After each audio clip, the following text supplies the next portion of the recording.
High বন্ধুরা, আজকে আমি বানাবো খুব লোভনীয় একটা ডেজার্ট। এটা দেখতে যেমন সুন্দর তেমনি খেতেও অসাধারণ। চলুন শুরু করবেন, শেয়ার করবেন এবং সবার আগে আমার চ্যানেলটিকে সাবস্ক্রাইব করতে ভুলবেন না।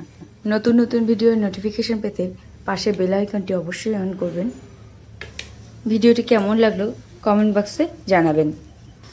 এই ডেজার্টটা গেস্ট আসার আগের দিন বানিয়ে রেখে যদি ফ্রিজে রাখেন, তারপরের দিন গেস্টদের যদি পরিবেশন করেন, গেস্টরাও খুব খুশি হবে।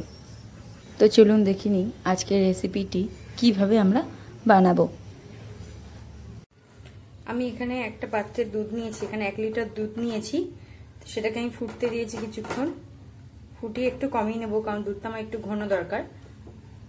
তার মধ্যে দিয়ে দেবো আমি কিছুটা আমুল দুধ গুলিয়ে রেখেছিলাম, সেটাকে দিয়ে দেবো, যাতে দুধটা আমার ভালো ঘন হয়ে আসে।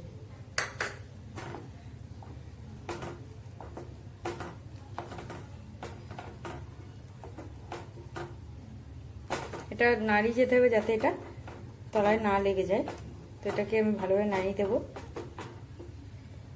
এর মধ্যে দিয়ে দেবো আমি চিনি।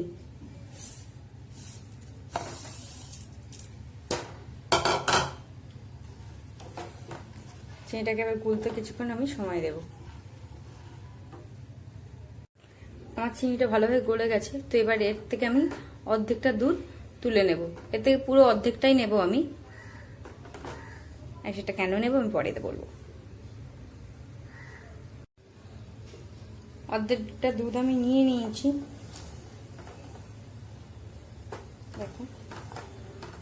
এবার এর মধ্যে আমি দেব 2 চামচ আগার আগার। আগার আগার পাউডারটা আপনারা যে কোনো সুপার মার্কেটে পেয়ে যাবেন বা অনলাইনেও আপনারা পেয়ে যাবেন। দিয়ে এটাকে আমার ভালোভাবে নাড়াচাড়া করতে হবে যাতে এটা তলায় না লেগে যায়।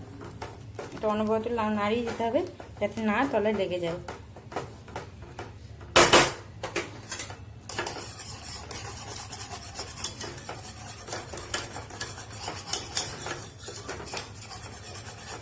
এটা বেশিক্ষণ ফোটাতে হবে না, দুবার গলদা ওঠার পরেই এটাকে নামিয়ে দিলে হয়ে যাবে।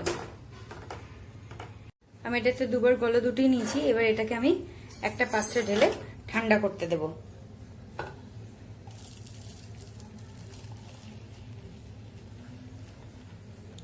এটাকে আমি ঠান্ডা করতে দেবো।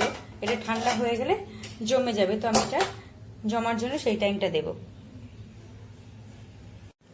যে দুধটা আমি ঠান্ডা করতে দিয়েছিলাম, দেখো বসে গেছে। তোমাদের দেখিয়ে দিচ্ছি, দেখো বসে গেছে।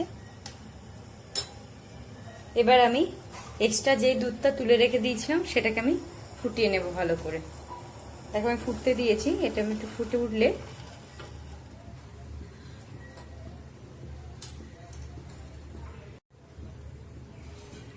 এটার মধ্যে আমি দিয়ে দেব ফুড কালার।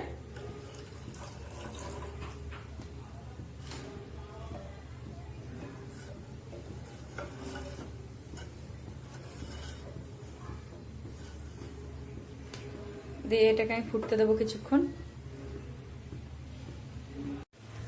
দুধটা ফুটে উঠেছে, তবে এর মধ্যে আমি দিয়ে দেবো 2 চামচ আগার আগার। দিয়ে এটাকে আগের মতন করে সেম আমি নাড়াতে হবে যাতে এটা তলায় না লেগে যায়।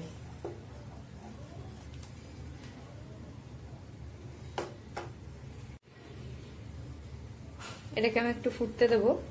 আমি এটা ভালোভাবে নাড়াতে হবে যাতে তলায় না বসে যায়। এটা